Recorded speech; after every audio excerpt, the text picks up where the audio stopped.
Assalamualaikum warahmatullahi wabarakatuh.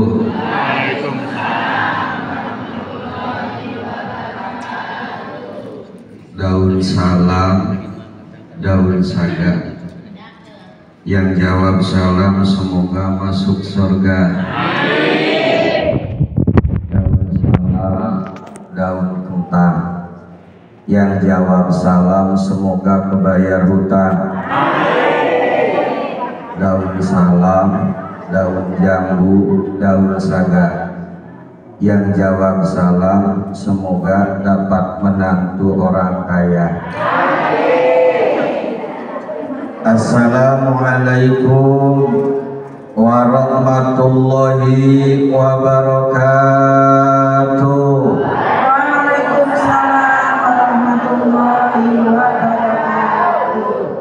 Alhamdulillahilladzi ja'ala israhu min Makkah ila baitil muqaddasi fi lailatil kubra wa arsala rasulahu basyiran wa nadhiran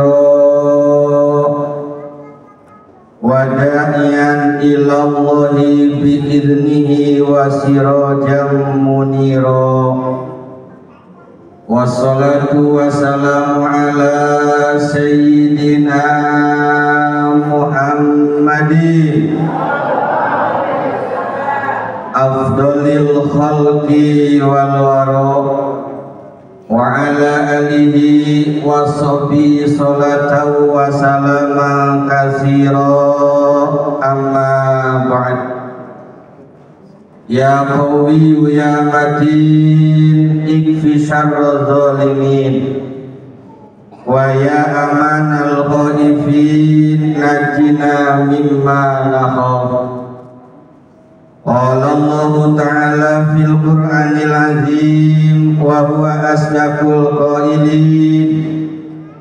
Bismillahirrahmanirrahim.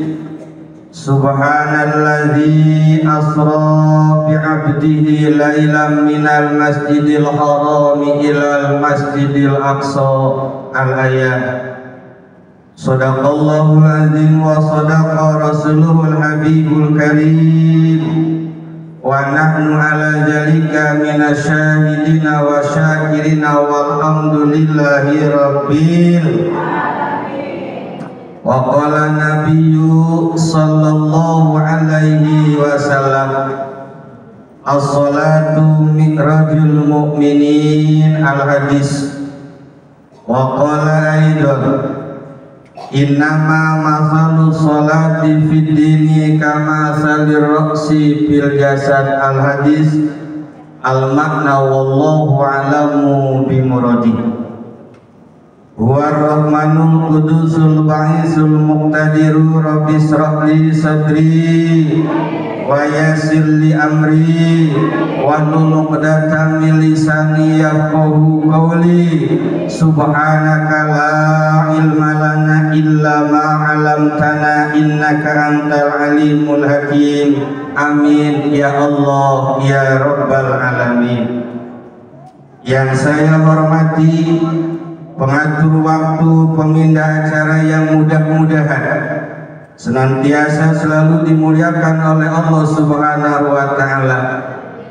Yang saya hormati guru-guru kita, para ustadz, Bapak Ustadz Adi Sarmianto, Bapak Ustadz Ahmad Qadir, Bapak Ustadz Nurdin Akil, kita doakan mudah-mudahan para ustadz, para kiai, para guru dipanjangkan umurnya oleh Allah Subhanahu wa Ta'ala dan ditambah-tambah keberkahannya, amin ya Allah ya Rabbal Alamin.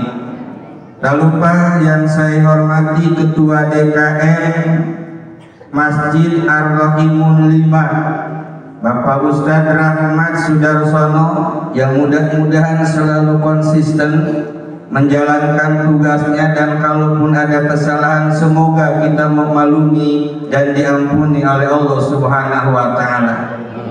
Teristimewa yang saya hormati juga Ketua DKM Masjid Al-Muhajirin, Bapak Ustadz Bagus Kusuma, kita doakan mudah-mudahan ditambah keberkahannya oleh Allah Subhanahu wa Ta'ala.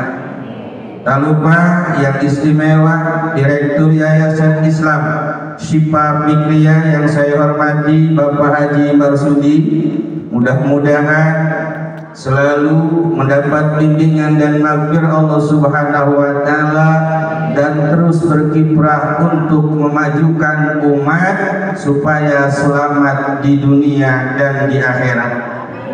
Yang saya hormati Ketua Majelis Taklim Al-Barokah Ibu Irma, mudah-mudahan ini Ibu Irma dalam memimpin majelis taklimnya diberikan kesabaran oleh Allah Subhanahu wa Ta'ala dan tentunya mendapatkan pahala dari Allah, amin ya Allah ya Rabbal Alamin. Dan yang saya hormati tim Qosidah pimpinan Ibu Ustadzah Asifah yang alhamdulillah dari awal sampai tadi makan Aspiyah. Ini baca sih saya. Isinya Aspiyah, Aspiyah ya. Ibu Ustadzah Aspiyah. Tadi dapat tadi Asifah ya. Kurang connect gitu. Ibu Ustadzah Asfiyah, alhamdulillah Ibu beserta rombongan. Tentunya kalau Ibu saja sendiri gak bisa kalau tanpa rombongan ya, tapi ini pimpinan, kita doakan khususnya Ibu Ustadzah Asfiyah beserta tim Qosidah selalu eksis, menghibur dan membawa kita menjadi manusia yang cinta sholawat dan cinta Nabi, amin ya Allah ya Rabbal Alamin. Yang paling istimewa tentunya Ketua Panitia Pak Sobari, karena kalau nggak ada panitia nggak jadi nih. Mudah-mudahan selalu sabar Pak, dan kedepannya semoga acara ini makin meriah dan tentunya kita dapat mengamalkannya, amin ya Allah ya Rabbal Alamin. Sebelum kita melanjut ke materi, mari kita bersama-sama panjatkan puja dan puji kehadirat Allah Subhanahu wa Ta'ala atas segala curahan limpahan nikmatnya, terutama nikmat yang paling agung, nikmat yang paling besar, nikmat yang akan menyelamatkan kita di dunia dan di akhirat. Itulah nikmat iman dan nikmat Islam. Salatullah beserta salamullah semoga selalu tercurah limpah pada baginda alam Abdul Makhluqat Abdul Mawjudat Ani Habibana wa Syafi'ana wa Maulana Muhammad Sallallahu Alaihi Wasallam, juga kepada para keluarga, para sahabat, para tabi'in, khususnya kepada kita semua yang berkumpul di mahfalah mubarakah ini. Ibu bapak hadirin rahimakumullah, alhamdulillah pada pagi menjelang siang ini kita bersama-sama bermuajahat, bertatap muka, bersilaturahmi tentunya dalam memperingati Isra wal Mi'raj Rasulullah Sallallahu Alaihi, yang punya tema luar biasa, Isra Mi'raj sebagai landasan moral di era global. Sesuai, karena sekarang, bahkan bukan sekarang, beberapa tahun ke belakang kita ini krisis moral, betul, krisis moral.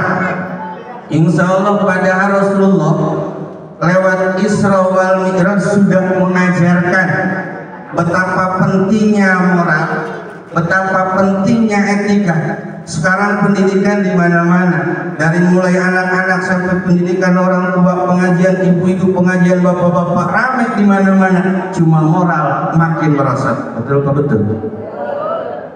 Jangankan sama orang banyak, sama suami saja kadang etika hampir hilang. Benar Bu? Sama istri etika hampir hilang. Benar apa benar? Ya, mudah-mudahan dengan memperingati Isra wal Mi'raj kita buka moral kita, terbuka. Semoga kita bisa mengaplikasikannya. Amin ya Allah ya Rabbal.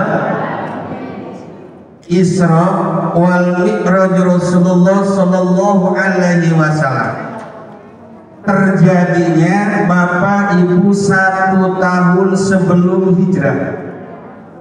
1 tahun sebelum hijrah dulu Rasulullah di Isra dan di Mi'rajkan. Kalau kita hitung sekarang tahun Hijriah itu 1445, tinggal tambah 1 tahun berarti 1446 tahun yang lalu Rasulullah di Isra dan di Mi'rajkan. Bukan kebetulan ibu bapak, pada tahunan itu ulama menyebutkan, ahli hadis menyebutkan, disebutnya Amul Hazmi, tahun berduka cita. Kenapa disebut tahun berduka cita? Karena 2 orang backing Rasul, 2 orang pendukung Rasul, dan 2 orang yang sangat dicintai oleh Rasulullah Shallallahu Alaihi Wasallam di tahunan sebelum hijrah meninggal dunia. Siapa kedua orang itu? Yang satu pamannya Abi Thalib, yang kedua istrinya Siti Khadijah. Ini Abi Thalib, bapak ibu, ayahanda dari Sayyidina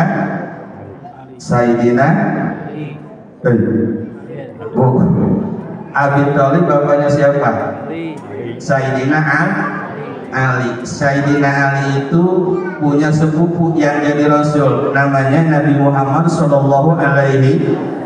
Berarti Abi Thalib itu adiknya Ki Abdullah, betul? Ini Ki Abi Thalib menurut sejarah, menurut cerita sampai meninggal tidak memeluk Islam, tapi selalu jadi backing kuat, selalu jadi penyumbang Rasulullah Sallallahu Alaihi Wasallam. Kata Abi Thalib, wahai masyarakat kaum Quraisy, wahai masyarakat Mekah, sebelum kau menyentuh Muhammad, langkahi dulu mayatku. Itu orang Mekah pada takut pada Ki Abi Thalib. Makanya orang Mekah takut juga karena melihat Ki Abi Thalib tidak berani sama Rasulullah Sallallahu Alaihi. Pernah diajak oleh Rasul supaya masuk Islam.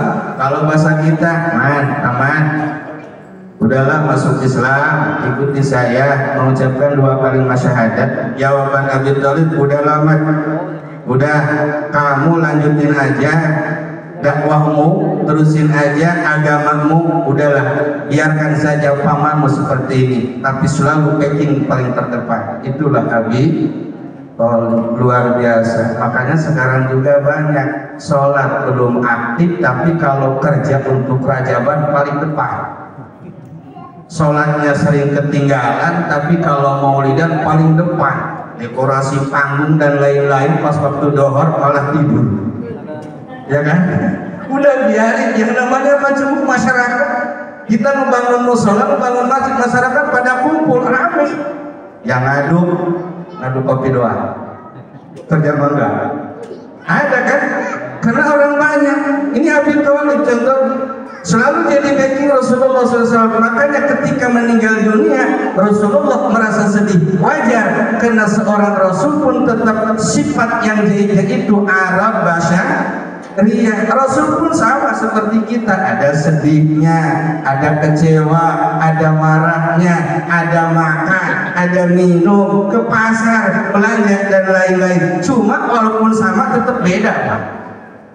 Kalau Rasul makannya sedikit, kalau ibu banyak. Bapak sama, pagi-pagi sarapan sambil ngopi, siangan dikit ibu-ibu nyeblak gaso Selama belum merem ini kita, selama belum tidur makan terus ini kita. Rasulullah makannya sedikit. Terus juga Rasulullah dulu makannya 3 jari, betul? Kalau ibu berapa jari? Wajar lah, yang dimakan kita nasi, wajar 5 jari Pak. Yang dimakan Rasulullah dulu apa? Makan nasi apa? Kurma 3 jari wajar, ya. Rasulullah makan kurma ya, 3 jari makan kurma. Coba kita Bu makan nasi 3 jari, bisa nggak? Nggak bisa. Jadi gak semudah itu. Sekarang apapun mau jangan matang-matang yang gak ada dulunya, waktu itu nggak boleh. Sekarang kita kalau makan nasi pakai sayur, mesti pakai sendok gak? Mesti pakai.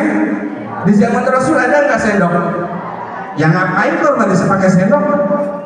Coba kalau kita makan nasi pakai sayur, nggak pakai sendok, 5 jari dapat nggak? Ya, paling dikit. Nah itu peradaban namanya ya. Nggak apa-apa kita pakai sendok, pakai garpu dan lain-lain. Insya Allah. Yang kedua, yang meninggalkan Rasulullah jadi bagian kuat Rasulullah, istrinya yang tercinta Siti Khadijah. Ada yang namanya Khadijah. Ini ibu-ibu ada kayak yang namanya Khadijah? Walaupun tidak ada namanya Khadijah, mudah-mudahan akhlaknya, moralnya seperti Siti Khadijah.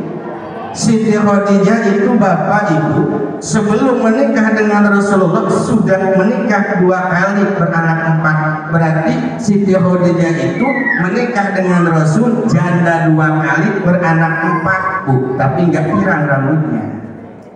Kalau sekarang kan ada istilah janda pirang, makanya ibu-ibu yang punya suami jangan dipirang, takut dikiranya janda. Gak apa-apa sih mau dipirang, silakan asal nanya sama suami. Ya Pak, ini mama mau dipirang, boleh gak? Boleh, kata bapaknya.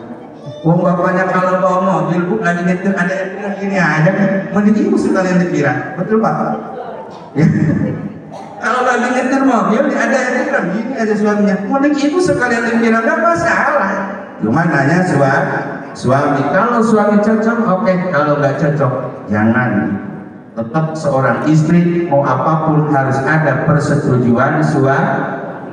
Jangan nanya sama lurah, jangan nanya sama RT, nanya suami.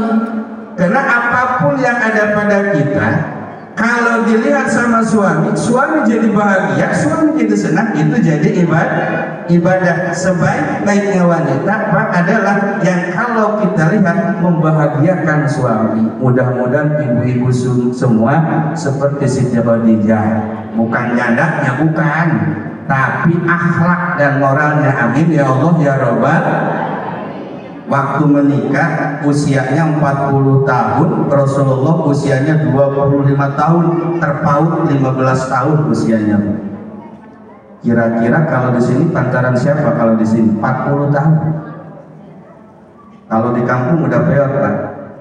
Kalau di kampung udah peot ya, kalau di kampung udah rupanya juga udah hitam ya.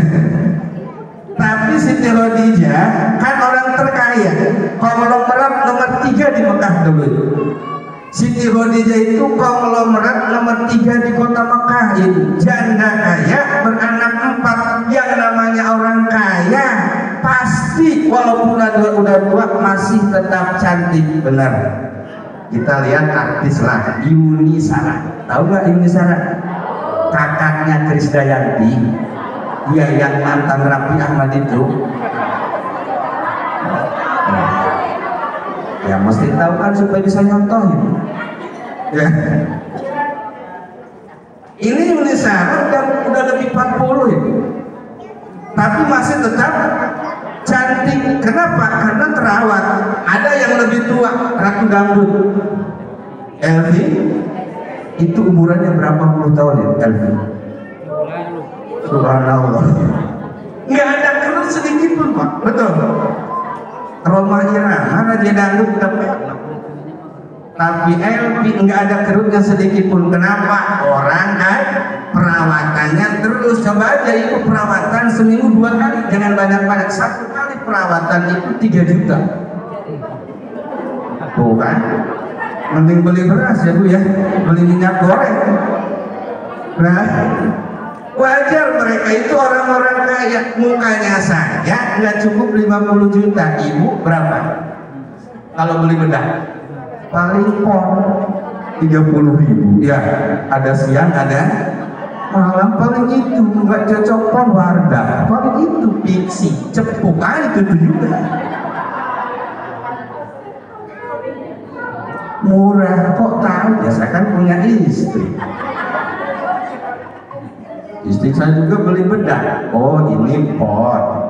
Pernah Bu saya beli bedak satu paket harganya 1 juta Pak, kurang 100 perak satu paket, tapi diciumnya emang enak Pak. Ya mahal Bu. Ya nggak masalah, untuk istri kita yang kita semua jadi pahala daripada lihat di orang. Mending istri kita dandanin, cocok? Setuju? Pasti. Ya daripada kita lihat istri orang, mantap.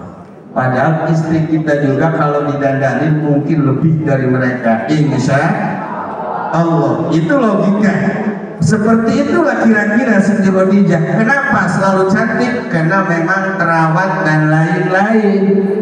Makanya ketika menikah dengan Rasulullah SAW usianya 40, Rasulullah usianya 25 tahun, rumah tangganya sakinah mawaddah warahmah, alhamdulillah.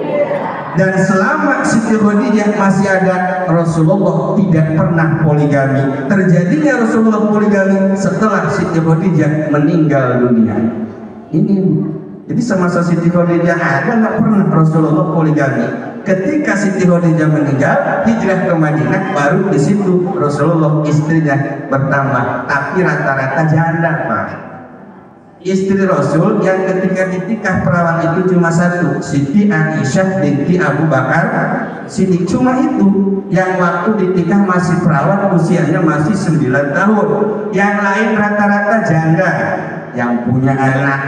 Makanya Bapak kalau mau yang janda punya anak genap Pak. Jangan Bu ya, jangan, nggak boleh. Meninggal dunia Siti Khadijah, orang yang sangat dicintai oleh Rasulullah, sampai habis Bu.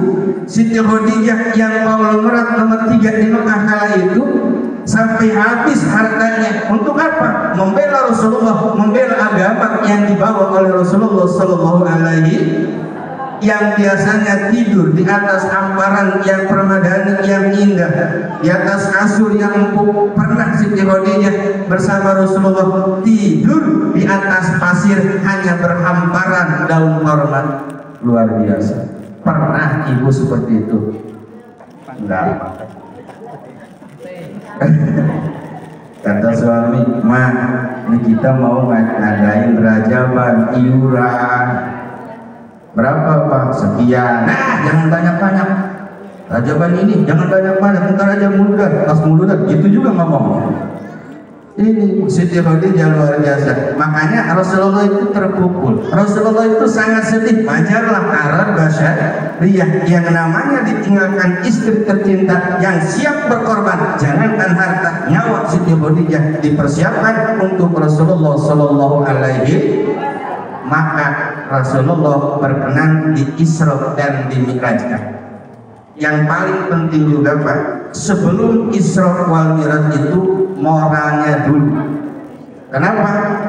Karena kan di sejarah Rasulullah itu sebelum Isra Mi'raj ini hatinya dibedah Pak. Hatinya dibongkar, kemudian dibersih, dicuci dengan air Zam-Zam. Ini jangan dipikirkan pakai logika Pak ya, cukup dengan iman. Insya Allah kalau kita pikirkan nggak bakal kepikir Pak. Ini dibuka oleh malaikat, dicuci dengan air Zam-Zam. Timbul pertanyaan, apakah Rasulullah itu hatinya kotor? Tidak. Hati Rasulullah sebelum dicuci sudah bersih. Lalu apa gunanya? Supaya lebih bersih. Itu Pak. Bukan berarti kotor.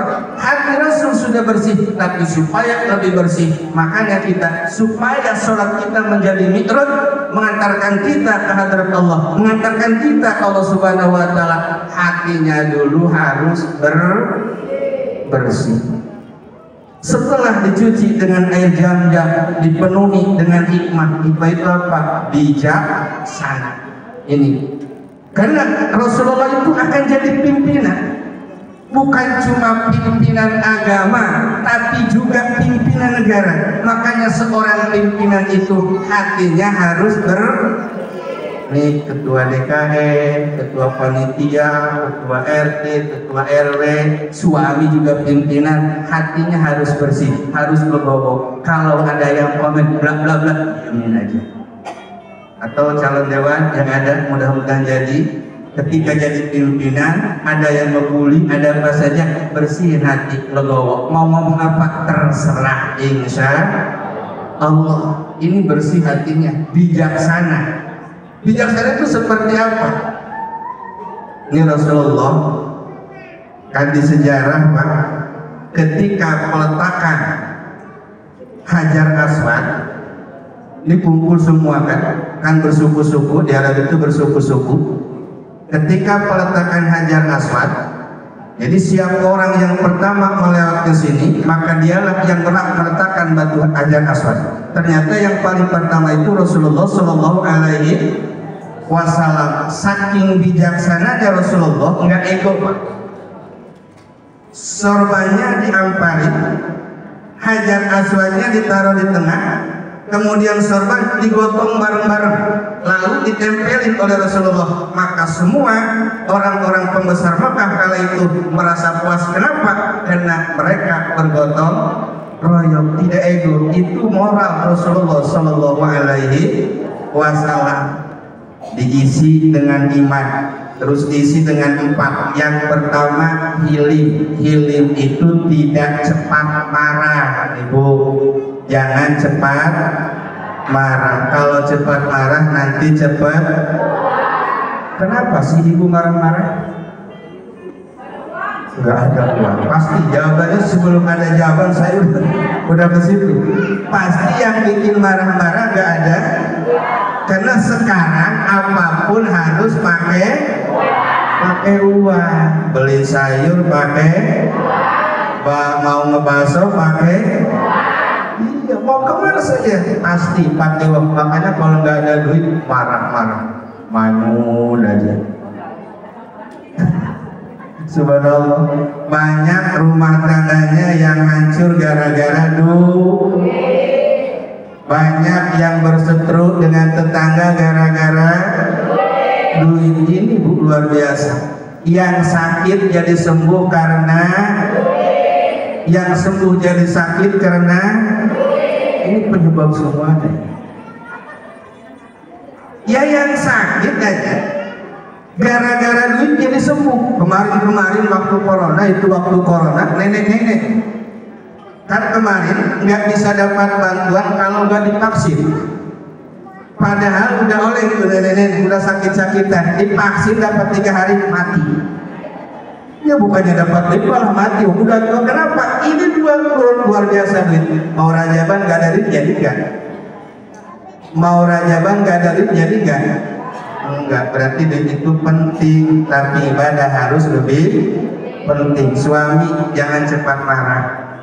Kita jadi ketua DKM, jadi ketua panitia, jangan cepat marah, ya, jangan cepat marah, insya Allah.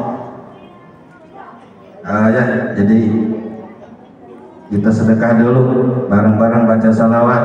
Allahumma sholli wa sallim wa barik alaihi. Dibilkul aja Bu ya. Allahumma sholli ala sayyidina Muhammadin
Lanjut.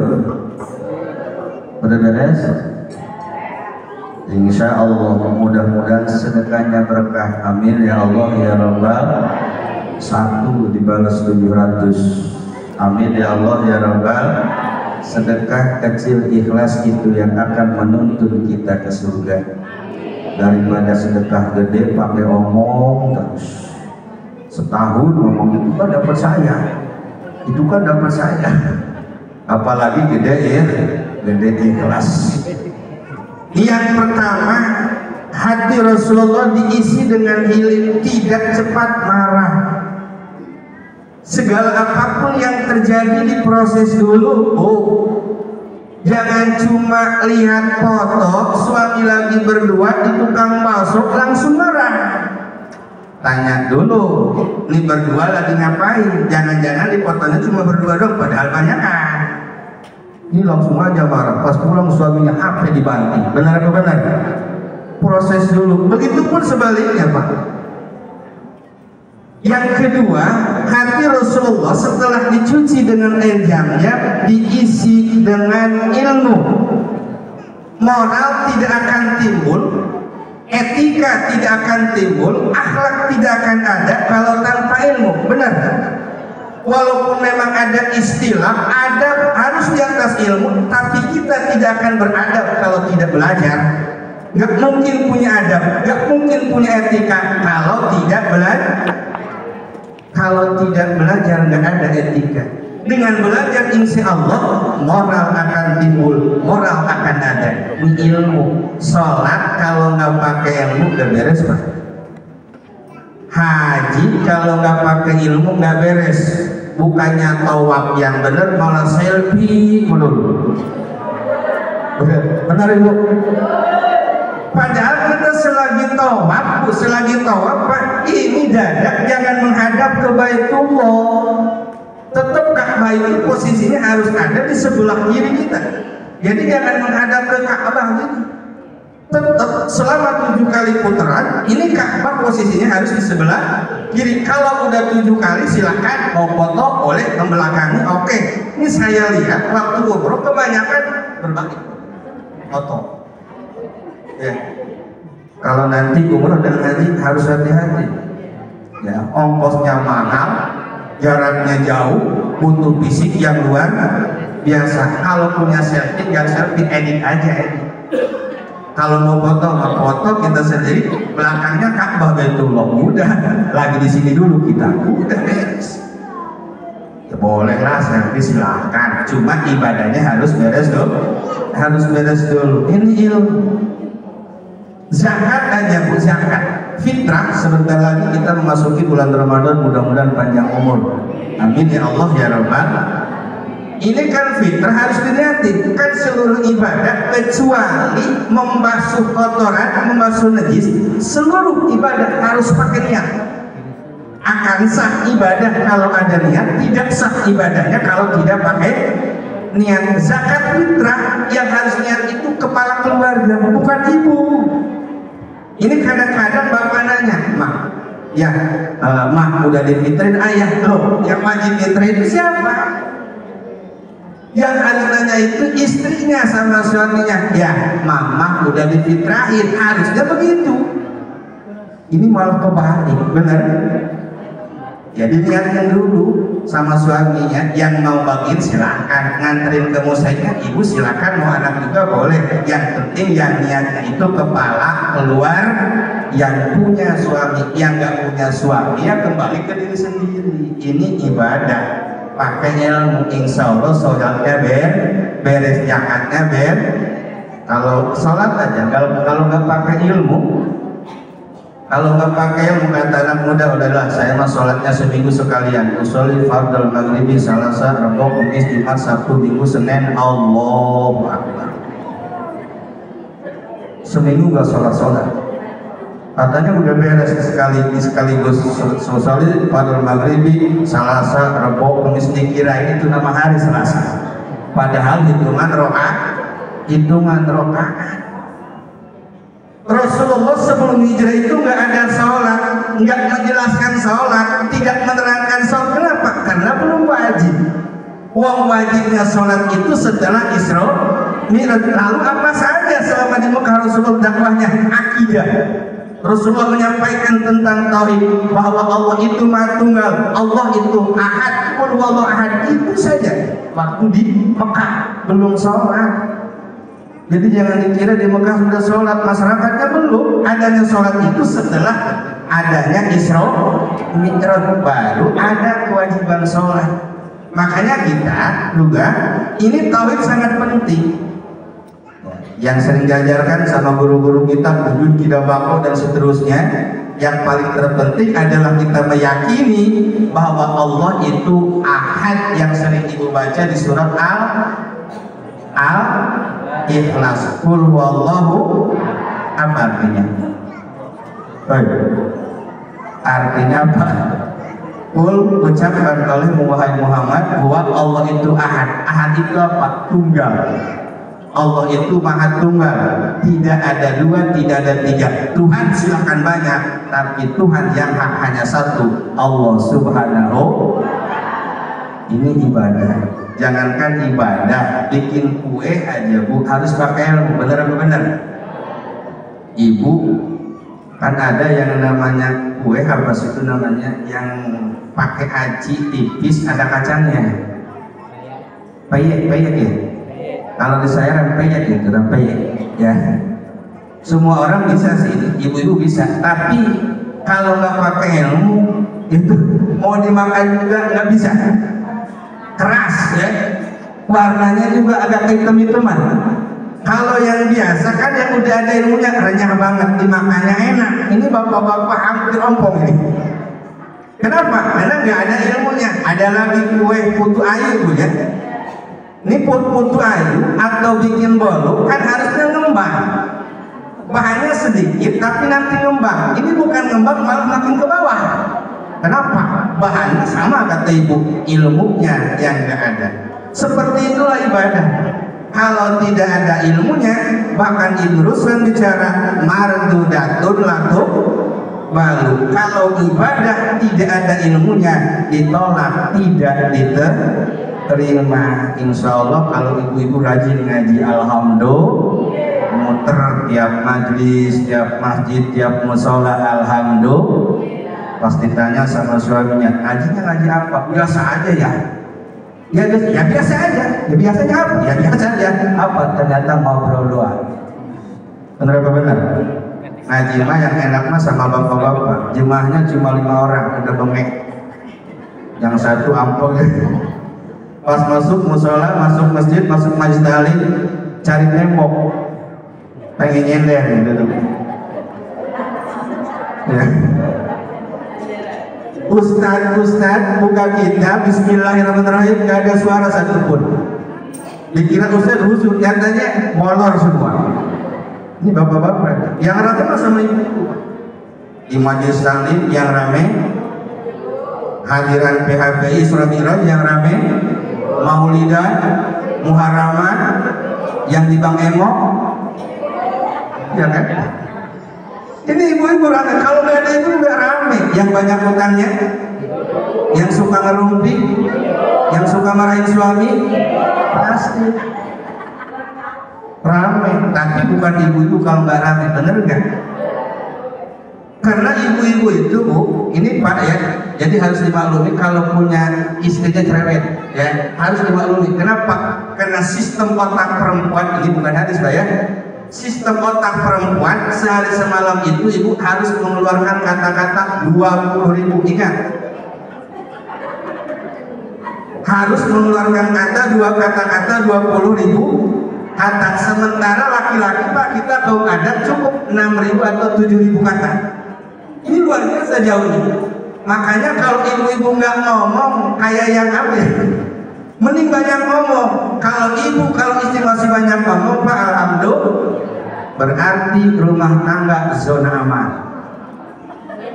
Iyalah, ibu sekali ngomong dibangun jam 3:30 udah ngomong kan. Begitu bangun keluar kamar, suaminya tidur di tengah.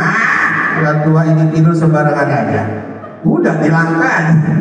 Masuk ke dapur di dapur itu sajinya wacak ngacak. Itu udah ngomel terus.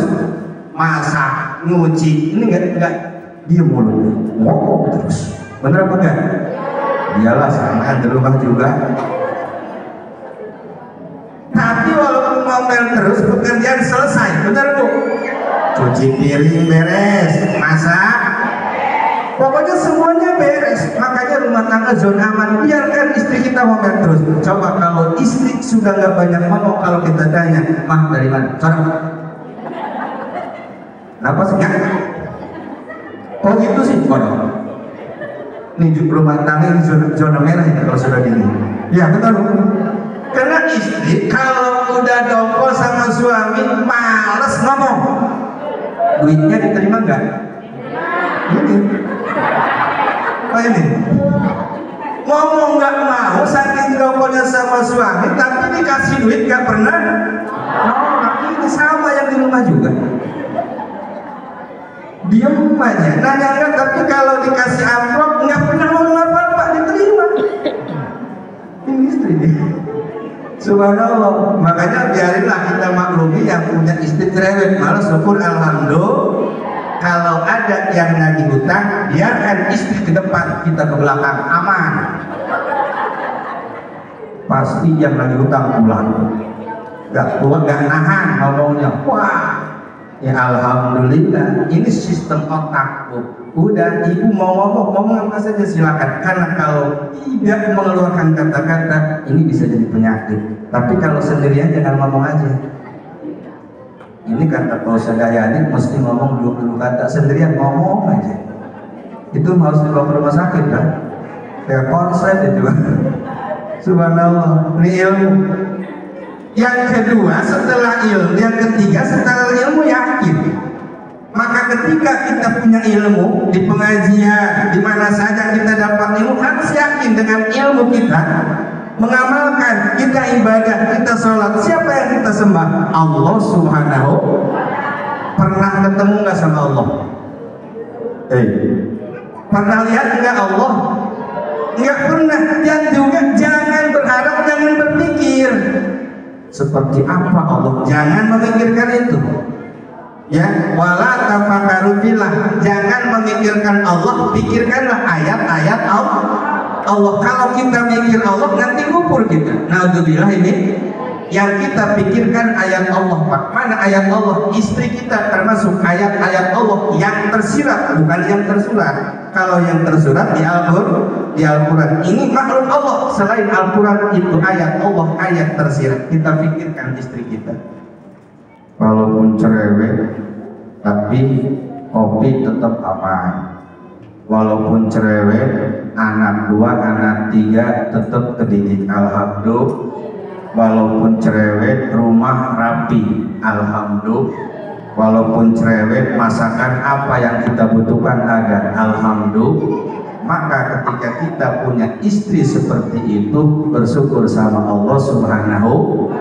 Jangan pernah poligami Pak kalau ketahuan. Iya. Iya, kalau ketahuan jangan. Bener gak ini ngomong? Janganlah Pak, kita syukuri istri kita. Insya Allah kalau disyukur akan tambah solehannya. Amin ya Allah ya Rabbal. Yang keempat, hati Rasulullah itu diisi dengan Islam. Karena ibadah itu harus ada iman dan sebanyak apapun ibadah, kalau imannya batal, Islamnya batal, nggak bakal diterima oleh Allah Subhanahu. Nah setelah beres hatinya diisi, maka Rasulullah diperkenankan Isra wal Mi'raj. Jadi harusnya kita juga Pak, supaya sholat kita beres. Jangan begini Bu, semakin rajin sholat, makin marah sama suami. Semakin rajin sholat, malah sama tetangga ribut terus. Semakin rajin sholat, malah hati iri terus sama orang lain.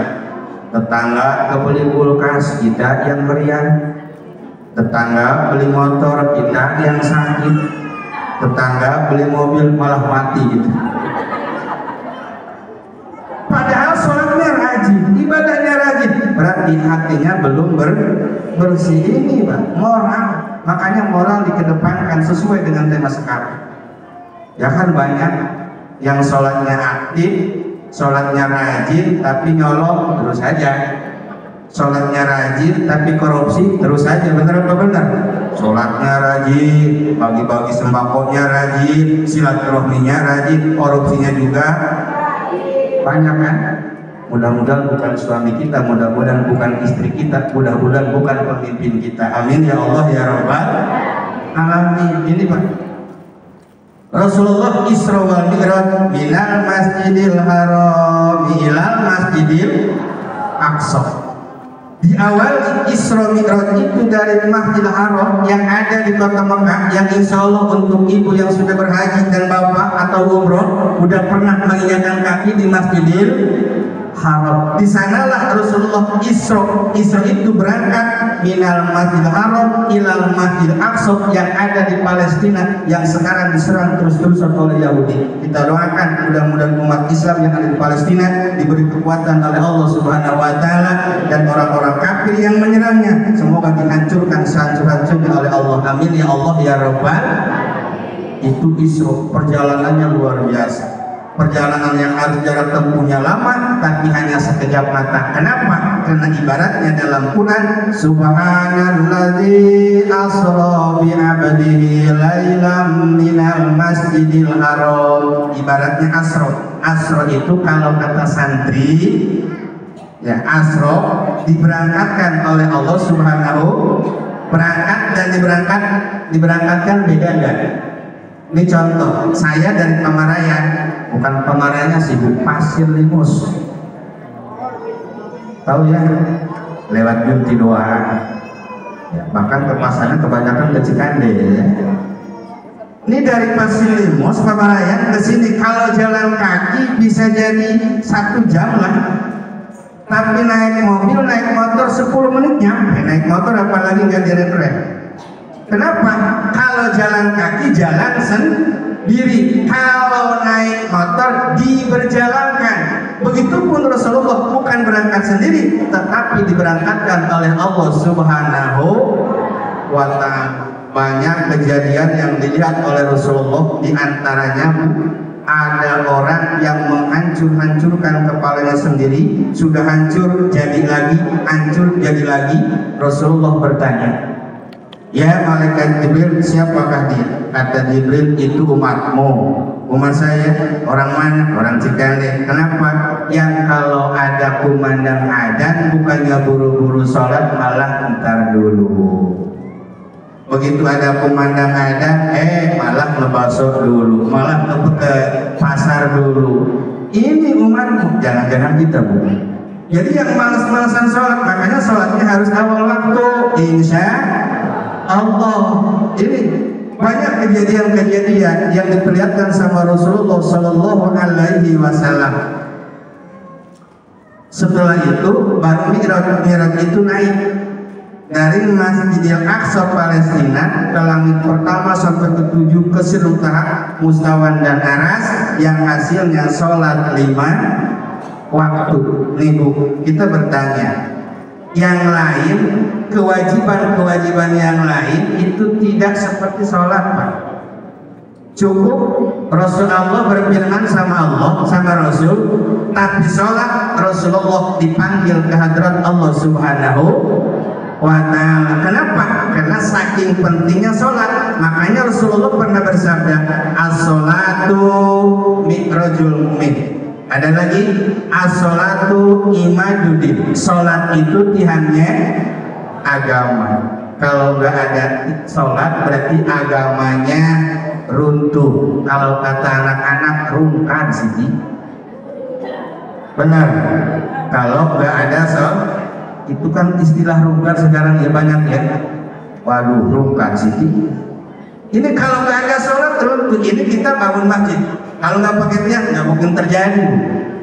Malah idza kubilat sairul amal, apabila diterima sholat maka diterima seluruh amalnya, dan apa sholatnya ditolak maka seluruh amalnya ditolak. Maka pentingkanlah sholat yang 5 waktu, dan supaya beres hatinya dulu tadi. supaya sholatnya aktif, moralnya juga hebat.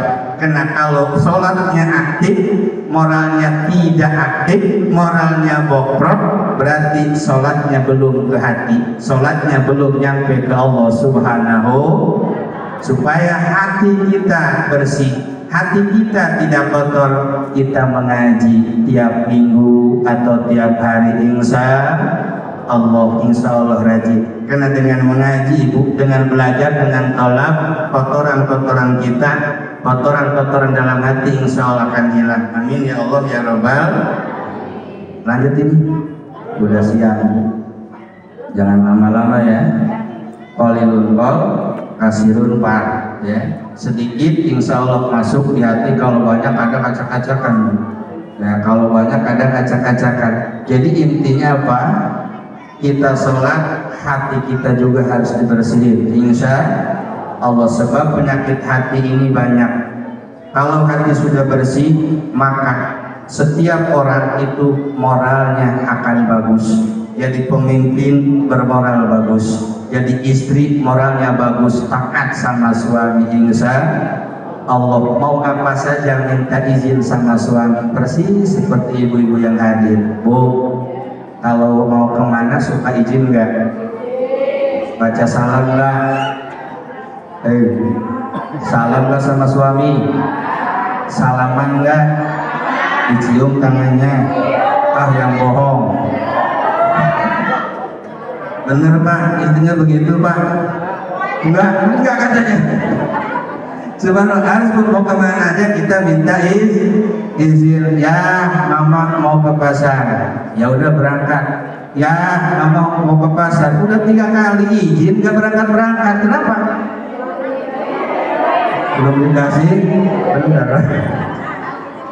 Belum dikasih itu, harus izin kemana saja. Siapapun dia harus taat sama suami ibu. Dimanapun ceramah saya sering sampaikan, seorang istri itu mudah masuk surga, lebih gampang masuk neraka. Ini di akhir ceramah, mudah-mudahan selalu teringat.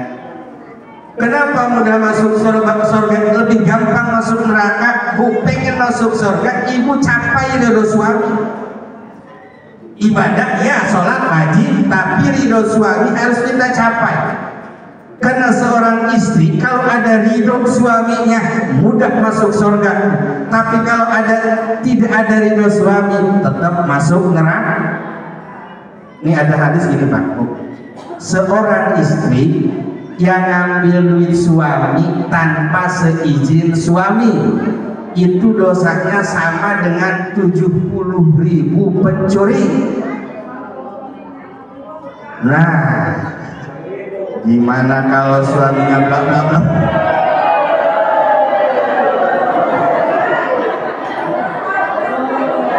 Ya. Ini belum selesai, ini udah komen ini. Ya. Takut nggak selesai. Ini ada seperti itu. Ayu mamra'atin akhadat min mata'i zawjiha. Sedimana seorang istri mengambil suami tanpa seizin suami, maka dosanya sama dengan 70.000 pencuri. Naudzubillah min dzalik.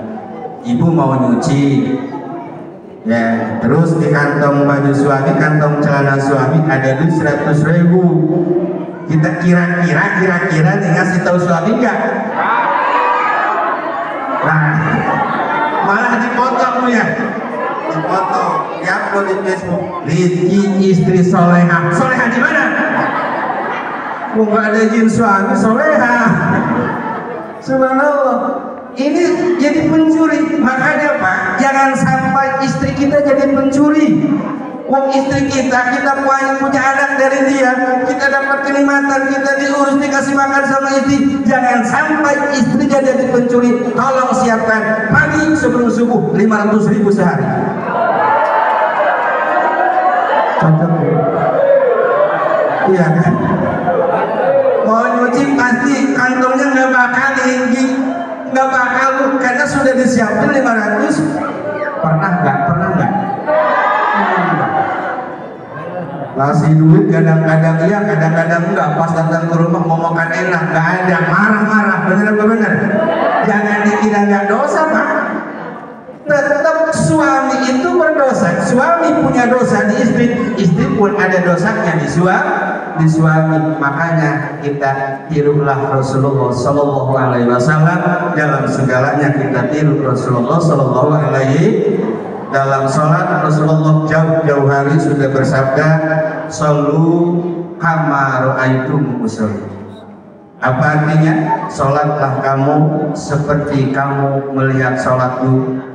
Kita nggak pernah ketemu Rasulullah, mimpi pun nggak pernah. Benar? Ibu pernah mimpi sama Rasulullah? Nggak pernah. Paling kita mimpi sama pencuri. Kita nggak pernah lihat Rasulullah, tapi kita belajar ngaji, thalabul ilmi, di ustadz, mengajarkan tentang sholat. Guru kita punya guru, gurunya dari gurunya, terus nyampe ke Rasulullah, nyampe ke malaikat Jibril, nyampe ke Allah Subhanahu wa Ta'ala. Walaupun kita rajin baca buku, kita lihat di Facebook dan lain-lain, tolong tetap kita harus hadir ke majelis ilmu. Insya Allah, amin ya Allah ya Rabbal alamin. Segalanya contohlah Rasulullah Sallallahu Alaihi Wasallam. Jadi ini hikmah Isra Mi'raj itu, Ibu, pada dasarnya adalah memperingati hari jadinya sholat yang 5 waktu. Karena luar biasa, Rasulullah sampai dipanggil, akhirnya diberi sholat yang asalnya 50 waktu, disensor tinggal 5 waktu. Males nggak sholat? Males. Sholat paling 5 menit, tapi malesnya luar biasa. Mending kita kumpul di warung berumpi. Benar? Kok dia mah nggak pernah hadir ya? Yang malam pengajian nggak pernah hadir, padahal dekat sama musola, dekat sama masjid. Itu kita ngerumpi. Benar apa benar? Tetangga diomongin, ujungnya ngomongin suami diomongin, ujungnya ngomongin ustaz. Itu ustaz anaknya banyak ya. Ya kan, kebanyakan ustaz anaknya banyak tuh ya. Wajar lah ustaz anaknya banyak, pakai sarung atau pakai celana. Ya rata-rata. Terus ada ustaz anaknya cuma 2, masih ngomongin. Oh, ustaz anaknya cuma 2. Biasanya banyak, pengennya gimana sih, Bu? Ustaz anaknya banyak, diomongin anaknya 2 jadi omongin. Subhanallah. Itu Bapak hadirin rahimakumullah, mudah-mudahan kita semua yang berumur pada Rasulullah Sallallahu Alaihi Wasallam, yang sudah aktif sholat, mudah-mudahan semakin istiqomah, dan sholat kita menuntun kita ke moral yang beradab. Dengan adab insya Allah semuanya akan beres. Yang belum aktif sholatnya mudah-mudahan diberi taufik hidayah oleh Allah Subhanahu Wa Taala, kita aktif sholatnya. Amin ya Allah ya Rabbal alamin. Hanya itu yang dapat saya sampaikan. Semoga bermanfaat. Terima kasih atas segala kekurangan dan mohon maaf atas segala kekurangan. Terima kasih atas segala perhatiannya. Namun sebelum kita keluar dari lingkungan ini, keluar dari masjid ini, kita tutup dulu dengan doa, insya Allah supaya berkah. Ya Hayyu ya Qayyum ya Dzal Jalali wal Ikram. Allahumma shalli wa sallim ala sayyidina Muhammadin fil awwalin wal akhirin wa barik wa sallim wa radhiyallahu ta'ala an kulli sahabati Rasulillah ajma'in. Amin amin amin ya rabbal alamin. Allahumma hasil maqasidana wa balik muradana bil khair.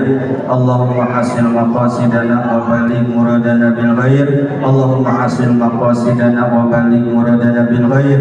Allahumma la tada' lana dzamban illa ghafarta wa la hamman illa farajta wa la 'aiban illa satarta wa la daynan illa qadaita. Allahumma ij'alna waj'al auladana wa talamidana min ahlil ilmi wa min ahlil ghair wa la taj'alna wa iyyaw min ahlil jahli wa ghair bi rahmatika ya arhamar rahimin. Allahumma barik lana fi Rajab wa Sya'ban wa balighna Ramadana wa hasil maqasidana. Rabbana la tuzigh qulubana ba'da idh hadaitana wa hab lana min ladunka rahmatan innaka antal wahhab. Rabbana atina fid dunya hasanah wa fil akhirati hasanah. Subhana rabbika rabbil izzati amma yasifun wa salamun alal mursalin walhamdulillahi rabbil alamin. Assalamualaikum warahmatullahi wabarakatuh.